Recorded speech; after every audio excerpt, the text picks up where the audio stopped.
আপনারা যেহেতু তাদেরকে আশ্রয় প্রশ্রয় দিচ্ছেন, বাংলাদেশে আমরা তাদেরকে আশ্রয় প্রশ্রয় দিয়ে সরাইলের ঘটনায় এবার নতুন মোড়। নির্বাহী ম্যাজিস্ট্রেটকে প্রকাশ্য অপমান করা এবং বৃদ্ধাঙ্গুলি দেখানোয় ব্যারিস্টার রুমিন ফারহানার ওপর ক্ষুব্ধ বৈষম্য বিরোধী ছাত্র আন্দোলনের অন্যতম সমন্বয়ক ও এনসিপির নেতা হাসনাত আব্দুল্লাহ সাফ জানিয়ে দিলেন, আইন সবার জন্য সমান। কোনো বিশেষ ব্যক্তি বা নেত্রী হওয়ার সুযোগে প্রশাসনের কর্মকর্তাকে লাঞ্ছিত করা বরদাস্ত করা হবে না। হাসনাত আব্দুল্লাহর ঘোষণা, 24 ঘন্টার মধ্যে রুমিন ফারহানাকে গ্রেপ্তার করতে হবে, অন্যথায় ছাত্র সমাজ রাজপথে নামতে বাধ্য হবে। রুমিন ফারহানার সেই ধৃষ্টতা আর হাসনাতের এই আগুনের গোলার মতো হুঁশিয়ারি, সব মিলিয়ে নির্বাচনী ময়দান এখন উত্তপ্ত। বিস্তারিত থাকছে বিশেষ প্রতিবেদনে।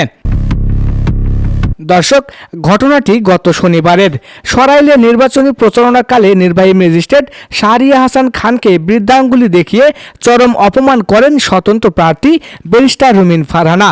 ভিডিওতে দেখা যায় তিনি অত্যন্ত ঔদ্ধত্যের সাথে ম্যাজিস্ট্রেটকে বলছেন, আমি রুমিন ফারহানা, আমার কোনো দল লাগে না, আমি না বললে আপনি এখান থেকে বের হতে পারবেন না স্যার, মাথায় রাখবেন।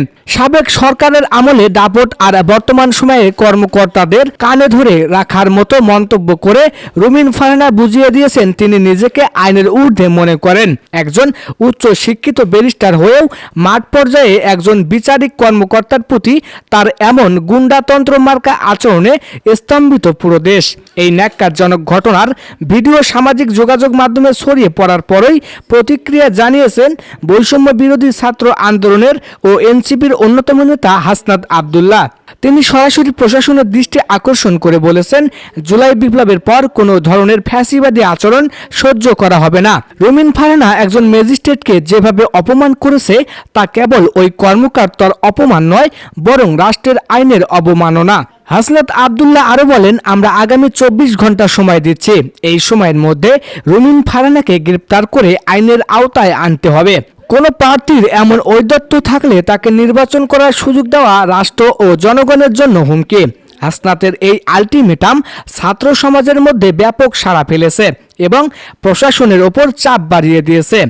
আইনজীবীরা বলছেন, সরকারি কর্মচারীকে ভয় দেখানো এবং অবরুদ্ধ করার হুমকি দেওয়া দণ্ডবিধির অধীনে গুরুতর অপরাধ। হাসনাত আব্দুল্লাহর দাবির সাথে একত্রতা প্রকাশ করেছেন অনেক সাধারণ নাগরিকও। নির্বাচন কমিশন সূত্র জানিয়েছে, রুমিন ফারহানার এই আচরণে তদন্ত চলছে। যদি তাকে গ্রেপ্তার করা হয় এবং তিনি দণ্ডিত হন, তবে ব্রাহ্মণবাড়িয়া 2 আসনে লড়াই থেকে তিনি চিরতরে ছিটকে পড়বেন। প্রশাসনের কর্মকর্তারা বলছেন, এই ধরনের ঔদ্ধত্য দমন না করলে ভোটের মাঠে শান্তি বজায় রাখা সম্ভব হবে না। তো দর্শক, ব্যারিস্টার রুমিন ফারহানা কি হাসনাত আব্দুল্লাহর আলটিমেটামের পর গ্রেপ্তার হবেন, নাকি নিজের ক্ষমতা আর পরিস্থিতির দাপটে পার পেয়ে যাবেন? সাধারণ মানুষ এখন দেখার অপেক্ষায়। আইন কি সত্যি সবার জন্য সমান? আপনার মতামত আমাদের কমেন্ট বক্সে জানান। খবরের পরবর্তী আপডেট পেতে আমাদের চ্যানেলটি সাবস্ক্রাইব করে সাথেই থাকুন। ধন্যবাদ।